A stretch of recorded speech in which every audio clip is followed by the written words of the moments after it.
Монголын түүхэн хүмүүс. Монголын түүхэн хүмүүс цувралынхаа дараагийн дугаарыг эхэлж байна. Тэгээд хүмүүс төдийлөн сайн мэдтгүү цэцэг бэж хатан гэж байсан ойр тогсооны цэцэн хэлмэг ухаантай Монголын түүхэнд сонирхолтой байдлаар үлдэж чадсан алтан оргийн өмнө гавьяа агуулсан гэж тооцогддог тийм хатан байдаг. Тэгээд нөгөө намайг энэ түүхэн хүмүүсийн подкаст зогсоочод байж ах хооронд хэд хэдэн үнээс уншигч дагагчдаас маань ирсэн санал дотор та цэцэг байж хатны тухай ярьж өгөөч гэсэн мэсэн. Тэгээд энэ хүмүүсээ хүндэтгээд тэгээд бас ер нь монголчууд сайн мэдтгүү тийм сонирхолтой сэдв учраас эсэн тайшаа охин цэцэг байж хатны тухай энэ удаа ярих гэж бодож байна. За тэгээд манай сувагт энэ Монголын түүхэн хүмүүс цуврал маань одоо энэ үүнээс хойш тасралтгүй явнаа. Тэгж ам өчгөө өгч байна. Тэгээд энэ дэлгэцэн дээр гарч байгаа хаан банкны дансанд дэмжлэгээ шилжүүлээрээ тэгэх юм бол одоо урам зориг ороод уухай хадуулаад цаашаага бүр сонирхолтой хүмүүсийн тухай түүхийн хамгийн сонин хэсгүүдээс ярьж өгнө гэж ам өчгөө өгч байна. За тэгээд цаашаа явъя. За тэгээд тэр хал хойртын тэмцэл ширүүсжсэн баг хаадын үед өрнсөн түүхэлтэй нууц товчоонд бичснээр орондоо орох завгүй олзлолтон тэмцэлдэж хүнжилтэд орох завгүй хөнөөлтөн тэмцэлдэж хал хойртын хооронд цус орсгож байсан тэр үе. За тэгээд баг хаад өчөөхөн богинохон хугацаанд ерөөсөө 2-3 жил хаан ширээнд суугаал дотоодын цуст тэмцлэр ингээд хаад тогтохгүй түүнээсээ болж баг хаадын үе гэж нэрлсэн Монголын феодлын ботролын үе, дундад зууны үе. За тэр үед Монголын их эзэн хааны сэнтэд ер нь яахаараа заавал алтан ургийн нэг этгээд залрах ёстой юм бэ? Ер нь хүч чадалтай эдэрхэг тийм удирдагч бол алтан ургийнх биш байсан ч хаан суухад яад юм бэ гэсэн үзэлтэй нэг язгуурт нь тодорч гарч ирсэн. Тэр нь бол ойрдын эсэн тайшин. Яг уу эсэн тайш бол тэр үедээ үнэхээр хал хойртынхаа донд хамгийн хүчрхэг язгууртан хамгийн хүчрхэг жанжны нэг байсан нь бол үнэн. Тийм ч болохоор мин улстай байлдаж цэргийн бут цохиод хааныг олзлоод Энзун гэдэг хааныг нутагтаа аваачид 1 жил хонь хариулуулсан гэж түүхэнд тэмдэглэгдсэн тийм босоо хямртай хүн байсан. Гэхдээ нэгэнт л эзэн Чингис хааны цаад зарлиг байхад одоо ойрт хүн хаан ширээнд сууна гэдэг бол байж болшгүй зүйлтэй. Гэтэл хамгийн юудлтэй нь ингэж алтан ургийн нэг хүн заавал хаан болох ямар хэрэгтэй. Над чиг хүчрхэг хүн алтан ургийн угсаа биш байсан ч их Монголын хаан суух ёстой гэж үздэг байсан. Энэ эсэн тайшийн төрсөн охин цэцэг бэж хатна алтан ургийн сүүлчийн үрийг нь аварч үлдсэн гэхээр бас түүх их хоржоонтой шүү те. За тэгээд 1453 онд эсэн тайш цус хасгаруулan байж Монголын их хааны суурьнд заларсан тийм түүхтэй. Тэгээд өөрийгөө хаан болонгот их юан улсын Тэнгэрлэг богд хаан гэж бүр сүртэй цолоор өргөмжилжсэн байдгийн. За тэгээд эсэн таашаа охин яагаад энэ алтан урагтай холбогдчихвоо гэдгийг л одоо хэдүүлээ ярих гээд байгаа л да. Эсэн тайш одоо тэгж хаан суурьнд суухын өмнө бол жинхэнэ манай алтан ургийн Тайсон хаан буюу Тогтоо бух хаан төр барьжсэн. За Тогтоо бух хааны төрсөн дуу Агваржин жонон гэж байсан. За Агваржин жонон бол энэ хааны баруун гар буюу тэр үед монголчин зүүн төмөн баруун төмөнд хуваагддаг гэсэн баруун төмнөө удирддаг ийм жононгийн судалт бас их маргаантайгаар суусан дотроо одоо төрсөн ах Тогтоо бух буюу Тайсон хаантай их зөрчилддөг. Би ч гэсэн хаан болох ёстой гэсэн бодол одоо цээжнийхээ чандад нуусан тийм хүн байсан байгаа юм. Тэгээд энэ дотроо нөгөө ахтайгаа байнга тэрсэлдэж явдаг. Тэгээд бөөн тэмцэл зөрчилтэйгээр жононгийн суурьнд суусны ойрдууд бол бүгд сайн мэдж байгаа штэ. Тэгэнгүүт эсэн тайш бол цэргийн чадварлаг удирдагч, хүчирхэг жанжин бас улс төрийн сайн тоглогч байсан байна.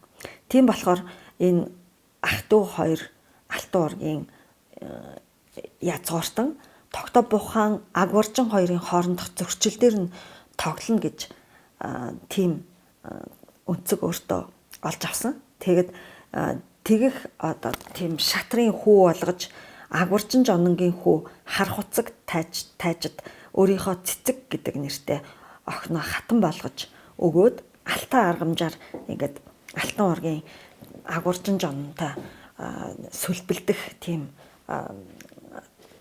арга олсон байгаа. Тэгээ ер нь бол ойрд халахын хооронд огтоо ингээд харилцан бэр болгож өгөөд тэгээд нөгөө нэг алтан ийм одоо нөгөө юу гэж хэлдэг дээ нөгөө нэг худ ураг болж ийм улс төрийн холбоо сүлбээ тогтоох буюу алтан аргамж гэж нэг тийм эртнээс тогтцооламжлсан. Тэгээд алтан аргамж тогтоодог байсан. Тийм болохоор хар хуцаг тайжид цэцэг нэртэй охиноо ингээд хатан болгоод өгсөн. За ингэнгүүт дамжаад ингээд Тогтоо Бухан хаантай ч гэсэн ер нь ийм төрлийн холбоотой болчихж байгаа юм л да. Эсэн тайш. Тэгээ энэ нь бол хаан ширээнд гитэх эхний тийм мяраж байгаа гитсэн алхан байсан байна л да. Тэрийг бол Алтан уургийнхан мэдээж ихэнх үедээ бол мдээгүй, сэжиглээжгүй. Тэгээд жонон гэдэг чинь одоо ер нь л дандаа хааны төрсөн дуу юм уу, төрсөн ахт нь оногддог тийм тэр үеийн их Монголын талын захирдаг ийм том албан тушаал байсан байгаа юм. Эсэн тайшаа хувьд ингээд Тогтоо Бухын дүү Агваржинтай бүр жинхэнэ хот ургийн хэлхээ тогтоогоод авчиж байгаа. Гэтэл Агваржин жононгийн хүү тэр эсэн тайшин хүргэн болсон хар хуцаг нь эцгээсээ илүү холын бодолтой, ухаантай, төрөөд эдэлдэг ийм хүчирхэг язгууртан болж тодорч исэн ийм залуухан хунтааж исэн. За ингээд Агваржин жононг ингээд худ болгосныхоо дараа аажмаар ингээд өөрийнхөө арганд оруулж эхэлсэн. Ер нь ингээд одоогийн хэлээр бол манипуляц хийх бусдыг ятгахтаа бол бүр гарамгаа хүн байсан байгаа эсэн тайш. Тэгээд аажмаар ингээд та хаан байж болно штэ. Ер нь хаан ширээнд ингээд Агваржин жон таныг залаад тайсунг ингээд зайлуулад таныг хаан ширээнд залжвал та чинь жинхэнэ Алтан уургийн бас хаан болох эрэгтэй хүмүүсийн нэг шүү дээ гэдэг ингээд сэтгэл санааг ингээд айжмаар хаан ширээ рүү тэр дотроо ахтайгаа тэрсэлдэж явдаг тэр нэг хорхоог ингээд улам гал болгож өртөж эхэлсэн байна.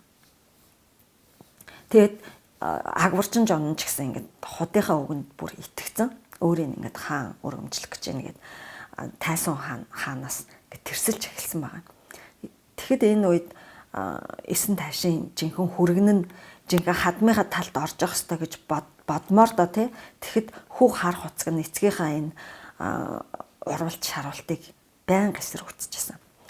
Эцэг минь дээр хөхрөгчд нар сар, доор хөхрөгчд хаан жоноо хоёр гэдэг босуу. Гэтэл та энэ Монголынхаа нар болсон хаанаа юунд бусдад хөдөлтөхаар санаарх нь вэ гэж эсэргүүцчихсэн.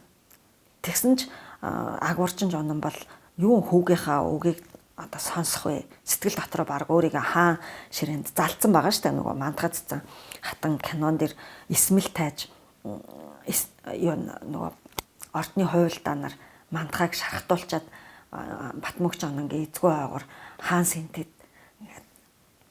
зайдалч сонгоотаа нэг хаа гэл нэг инээдэг штэ нэг зэвүүн. Тэгээд яг тэрэн шиг ингэ сэтгэлээр бол ер нь баг хаан сорнд өөрийгөө залцсан байсан болохоор хүүгийнхаа үгийг ерөөсөө юмн чинээ бодоогүй. Тэгээд хар хуцаг хунтаач ч гэсэн эцгийнхаа энэ сэтгэл бууруулсан Монгол төрийн хаан ширээний одоо төлөө ингэж шунж байгааг энэ цогсоохыг байдгаараа хичээжсэн байгаа. Тэр нь бүр түүхийн их сурвалжад үлдсэн. Эцэг минь энэ хаан эцгийн өөдөөс зүтгэх, эсэргүүцэх би дургу бүлгөө. Аав та хайр нэр хан төрийн чинь нэр хүнд тул танд би эсэргүүцэн өгүүлж байна. Та хамаг Монголоо баран байж хаан ширээнд дурлав даа гэж ятгаж байсан байна.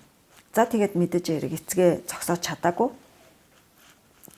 За энэ дүүн ингээд эсэргүүцээд байгаа тогтоо бух хаан гэж хэмбэ. Тайсон хаан гэдэг цолтойгоор хаан ширээнд 1434 онд заларч 18 наснда хаан суусан. За тэгээд бусад баг хаадыг бодвол овоо удаан ингээд Монголын их хааны сэнтэд залраад байж исэн энэ хүн 46 наснда харамсалтайгаар ингээд төрсөн дүүгийнхаа оролцсон хуйлдаанаар хорлогдсон түүхтэй хаан байдаг. За тэгээд худайгаа ингэж эсэн тааш ятгахдаа мэдээж эрэг өөрийгөө юу гэж зөвөр сул орхоо. Та хэрвээ ингээд тогтоо бухын оронд хаан ширээнд заларчвал намайг баруун төмний жононгийн албанд ингээд залаарэ. Тэгхийн бол би одоо ингээд өөрийнхөө бүх цэргийн хүчээр хүч хамсраад энэ тогтоо бухыг зайлуулж чадна гэж ингэж ятгсан байгаа. Дараагийн шатанда эхлээд бол таал хаан байж чадах хүн шүү дээ. Та яхаараа хаан байж болдгоо тогтоо бух заавал хаан байдгийн. Энийг зайлуулахад би туслана гэжсэн бол дараа нь би баруун төмний жонон одоогийн таны албыг авъя шүү гэд ингээд бас ятгсан байна. Тэгээ мэдээж эрэг өөрийн хаан болгоход жинхэнэ хүч хамсрах юм бол худайгаа баруун төмний жонд гэж залхад болохгүй юу бах уу гэж аагурчин жон мэдээж эрэг зөвшөөрсөн байна. Тэгээд хаан ахаасаа нүүр боруулад албат иргэд цэрэг цуухаа аваад ингээд ойртой нутаг руу нүгэд явчихсан. Энэ бол нөгөө худтайгаа нийлж хаан ширээнд одоо санаархих нь дараагийн алхам болж байгаа байхгүй юу? Хамтдаа ингээд хүчээ нийлүүлэх хэрэгтэй шүү дээ. Тэгээ нутаг нэгдэд явцсан.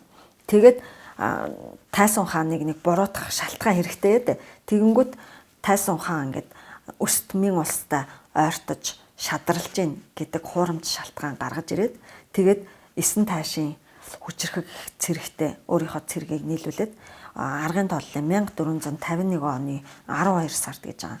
Өвөл тэгээд Тайсон хааны Ёст хааныхаа үдэс ингээд дайраа орж ирсэн.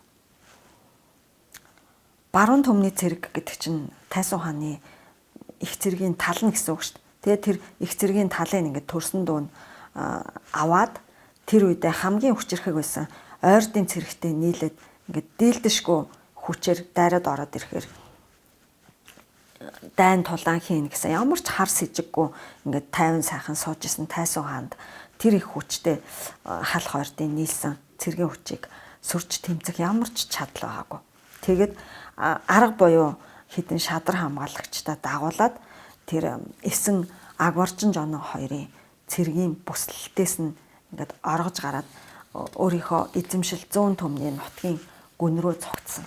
Тэгээ ингээд зогтож золбож аваад хөөрхий өөрийнх нь албат иргэдийн нэг байсан Горлос аймгийн ноён Цавдангинд очиж нуугдсан. Гэвч Цавдан ноён бас л урвсан. Хаана хөнөөгөөд ингээд мэдээж дараагийн ингэж хүчрэхэг гарч ирж байгаа эсэн агварчин жонон хоёрын өмнө гавьяа агуулах гэсэн үү. За тэгээд нөгөө ямар ч хүчгүй болсон Тайсон хааныг нууж одоо өөрийнхөө хар толгойг алтанч гэж айсан юм өөдгөө зан гаргасан. Ингээл Монголын Ёст хаан цаг босаар ингээд хорлогдсон. Төрсөн дүүн ойр дуттай нийлээд ингээд хаан ахыгаа ингээд хорлцож байгаа. Ингээд Монголын их хааныг зайлуулсан, замаасаа зайлуулсныхаа дараа Агварчин жононг амлсан ёсороо ингээд баруун одоо их хаанд өргөмжлөх тэгсэн таашиг өөрийн баруун төмний жононд өргөмжлөх их ёслол болно гэсэн сүртэй зарыг ингээд эсэн тааш тараасан.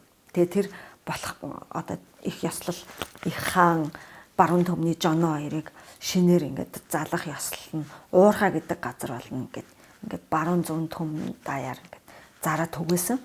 За тэгээд их том ёслол болно гэд Агварчин жонон бол мэдээж эрг их догдолж исэн. төрсөн ахыгаа оронд ингээл би хаан сэнтэд эзэн Чингис хааны суурьнд суудаг байжээ гэд бөөн хөөрцгөлсөн. Тэгээд нөгөө хүүх хар хуцаг хунтааж болон алтан уургийн босод ноёд тааж нар жанжингуудаа дагуулад бөөн баяр хөөртэйгээр тэр уурхай гэдэг газар нь очсон байна.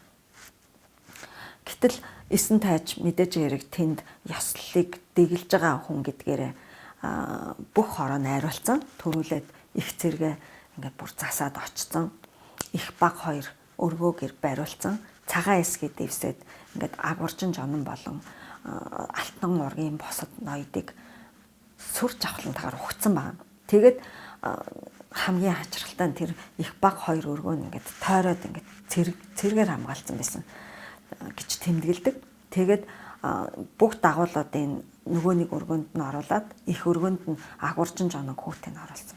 Тэгэл бөө найр надам сайхан юм ёслол болно гэж төсөөлж очсон хүмүүсийг аимшигтай юм хядлага өгсөн. Төд бодлого хүмүүсийн бархиралдан хашгирах чимээ хадаж энэ хоёр гэрийг тойрон зогссон цэргүүд дотор нь байгаа энэ алтан уургийнхан хүчирхэг жанжингуудыг задлан хядаж гарсан. Тэгээд гэрийн хаягаар нь бөөн юм улаан цус нэлийн урсаж байсан гэдэг.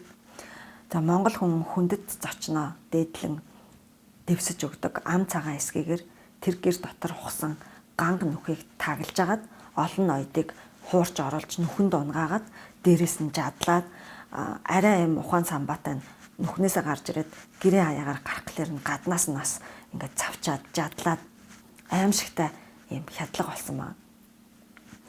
За тэгээд зарим их сурвалжид бол мэгт эсэн тайшийн энэ хядлагаар агварчин жонон хүүгээ дагуулад зогцсон гэж үздэг. Зарим нь бол ерөөсөө л агварчин жонон хаан ширээнд санаархаж ёст хаан ахыгаа ингэж хорлсныхоо хариуд алтан уургийн бүх ноёдтойгоо хамт яг тэр газар дээрээ хядуулсан ч гэж үздэг.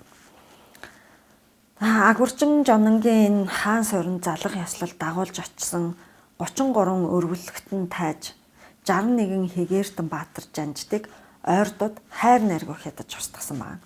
33 өргөлөгтөн тайж гэдэг нь бүгдээрээ цэвэр алтан уургийнхан байсан байна.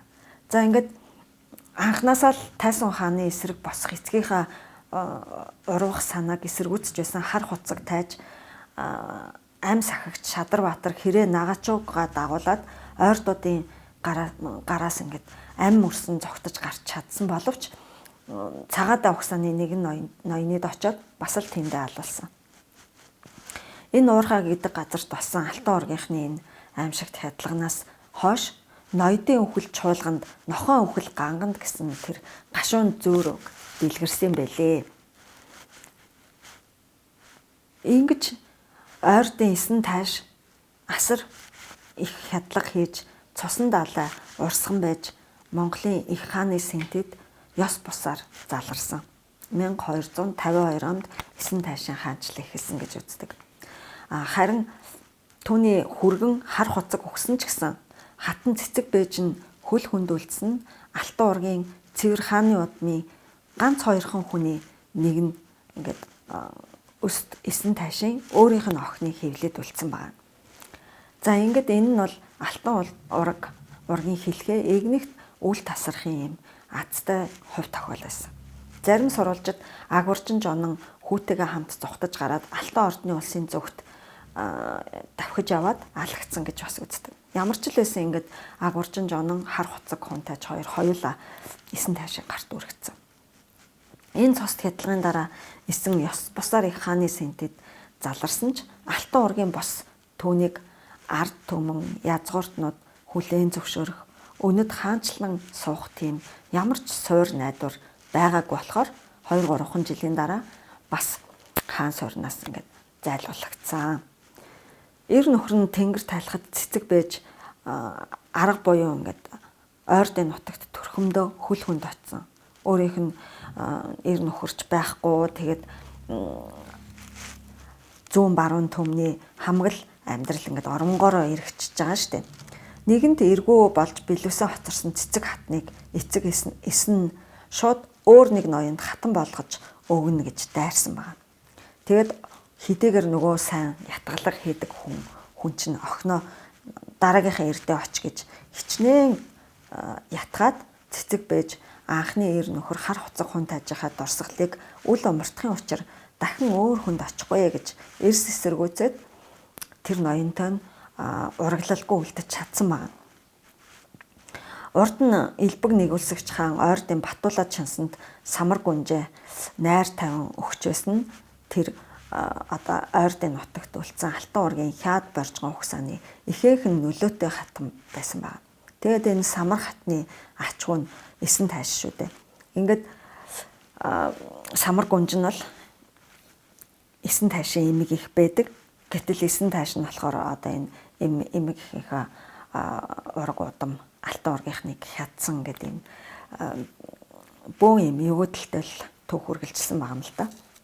За ингээд эсэн тайш охиныхоо хөвлөд өст алтан ургийнх нь үр боожж байгаад ихэд хилэгнэж цэцэг бэжээс охин төрөх юм бол үсийн самна, хүү төрвөл голын самна гэж зарлиг болгосон байна.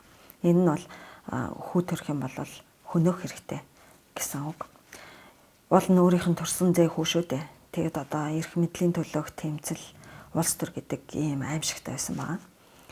Ингээд төрсөн хүүхдийн хүйсийг сайн мэдээж шалгаад эргэж үе үе зарцаа явуулдаг байсан.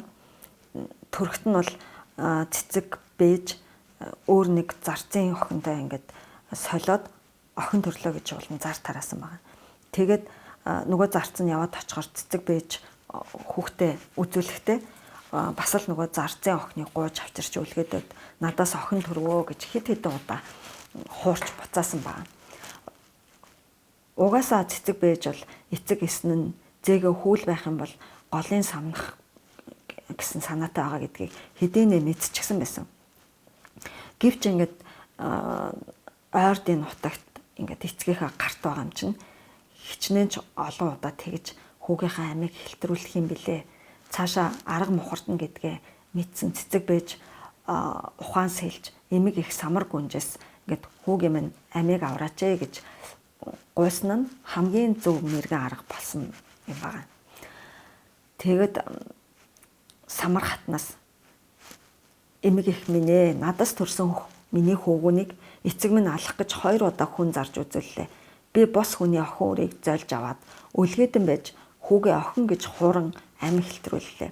Цаашид хэрхвэл хүүгийнхаа алтан амийг аварч үлдэх үлээ. Тусдын болооч гэж гуйсан баг. Самар гүнж тэр нялхыг өргөөндөө аваачиж алтан ургийн бяцхан тэр хөвгөнд Баян мөнх гэдэг нэр хайрлсан. Ингээд өөрийнхөө албатууд дотроос Солонгод аймгийн Сангултай гэгчийн эхнэр Харагчин гэдэг хүнээр Баян мөнхийг асруулсан. Тэгэд хүүг охин гэж зар тараагаад 5 нас хүртэл ингээд охин хүүхдээ уц өмсгдөг байсан байна.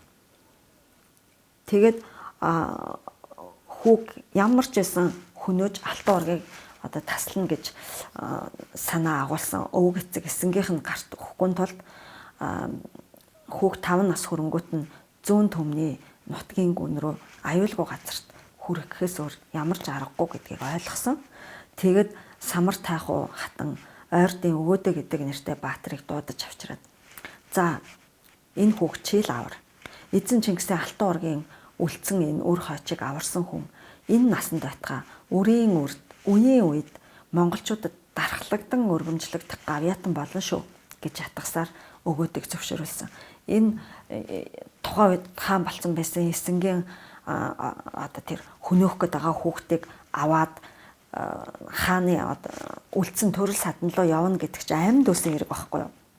Бас өөрийнхөө ойрдын эзний эсрэг босч ийн гэсэн үг. Гэсэн чинь ингээд алтан ургийн юм ухаантай нас явсан юм самар тайхуу хатны үгийг бол энэ баатар эсэргүүцэж чадаагүй зөвшөөрсөн. Ингээд энэ өгөөдөө баатарт хань болгож хонгородын эслээ табу харчны болой тайш сартуулын баян далаа ахлах уу гэсэн юм баатрууд нийлээд хүч нийлж аюул ослын дондор амьд өвн явсаар энэ их хааны удмын Баян мөнх хүүг зүүн төмний нутаг доторх аюулгүй газарт хааны төрөл садныханд хүргүүлснээр ингээд амийг аварч чадсан байдаг. цэцэг байж хатны ойд хайртай өрөө зүүн төмний тийшээ ингээд явуулахад сэтгэл нь хайртай хүүдээ хичнээн ч их хорогцсон их үрийн жаргалаас төр болсон хэрэг илүү чухаг алтан ургийн үр онцыг хамгаалж үлдэх ёстой гэдгийг ухамсарлан сэтгэлэл твцсэн байх л да. Ингээд өнөөдрийн өндөрлөгөөс батхад бол өрөвдмөр штэ. За тэгээд агуурчин жононгийн үр баян мөнх агуурчин жононгийн угсаа хар хуцаг тайжийн үр баян мөнхөг ойр тос зүүн төмний нутагт хүргэж аваачхад одоо тосж аваад урийнхаа хутагт шигүүшээ гэж нэгэн хүчрхэг ноёнд өгч өсгүүлж 90 цент хүргэсэн гэж түүхэнд дурдсан байна. Энэ баян мөнх бол өсөж том болоод авга ах Мандуул хааны ивэлд орж баруун төмний жононд залагдан болох жонон баян мөнх гэж түүхэнд үлдэж чадсан. Баян мөнх жононг бол одоо ингээд бид бүхэн Мантгай цэцэн хатан киноны дүрээр нь бүгд сайн мэдж байгаа Мантгай цэцэн хатан кинонд баян мөнх жонон гардаг шүү дээ. За тэгээд энэ баян мөнх жонон баруун төмнийг захирж байгаад хорлогдсон ч гэсэн бас хүүгээ үлдэж чадсан. Тэр нь бол баг хаадын донд Даян хаан гэж алдаршиж хамгийн урт удаах хугацаанд төр барьсан хүчрхэг Батмөнх Даян хааны хаан бол одоо ингээд баян мөнх жононгийн хүү юм аа. Ийм сайхан хүү үлдээж чадсан. Хэрэв ухаанд цэцэг бэж хатан баруун зүүн Монгол ойрдын хаад ноёдын хооронд цус тэмцэл өрнөж одод тэнгэр орчиж орондоо орох завгүй олзлолтон тэмцэж хөрс дэлхийг хөрвөж хүнжилдээ орох завгүй хөнөөлзөнд тэмцэлдэж бие биенээ хядаж хайр найргүй ингэж цус асгаруулж байсан. Тэр үед төрсөн өвөг эцэг нь зээх хүүгийнхаа амийг хөнөөх гэж улаарч байхад нь тэр түгшүүрт цагт үлдсэн ганц үрээ хамгаалan авч үлдэж чадаагүй бол баян мөнх жонон гэж байхгүй байсан. Баян мөнх жононгийн хүү Монголын их Даян хаан Батмөнхч гэж байхгүй болж ер нь алтан ураг тэр чигтэл тасрах байсан. Мандуул хаан ч нүргүү хүн байсан шүү дээ. За ингээд ойр дээсэн таашаа охин агуурчин жононгийн хатан бэр болох жонон баян мөнхийн их хар хуцаг тайжийн хатан Батмөнх Даян хааны эмэг их цэцэг бэж хатан гэж ойрд бүсгүй ийм байдлаар ингээд Монголын түүхэнд үлдсэн байлээ. Тэгээд түүхчид Монголын цуутай хаттын тоонд цэцэг бэж хатныг заавал оруулдаг. За тэгээд бид бүхний сайн мэдэх Монголын одоо кино урлагийн түүхэнд алтан хуудас нээж үлдсэн Мантгай цэцэн хатан кинонд баян мөнх жонон түүний шихэр хатны дүр нь үнэхээр гоё тод томруунаар үлдсэн байдаг. Цэцэг бэжийн хүү баян мөнх жононгийн дүрийг Монгол улсын гавьяач жүжигчин Гүрсэдгуй маань сэтгэл тоногчтол сайхан үлдээсэн байдаг. Шихэр тайх уу гэдэг тэр хатан ч гэсэн түүхэнд үлдсэн байт юм лээ. Харамсалтай нь баян мөнх жонон яг өөрийнхөө эцэг хар хуцаг тайжийн хувь тавиланг давтсан. Бас л дотоодын дайн сомонд зуурдаар хорлогдож үхээд шихэр хатна олзлогдоод Батмөнх хүүгээ бас нэг харц төмөржин гэдэг хүний нууж үлдээгээд яг л тэр хар хуцаг цэцэг бэж баян мөнх гурвын түүхийг дараажийн үеийнх нь баян мөнх жонон шихэр хатан Батмөнх гурав бас давтсан байдгийн хүүхдээ нуугаал дайсны гараас яаж амьд үлдээх үгээд эцэг их хүүхд гурав ингээд хаагцсан юм гашуун зовлонд хувь тавиланг бас туулсан юм байна.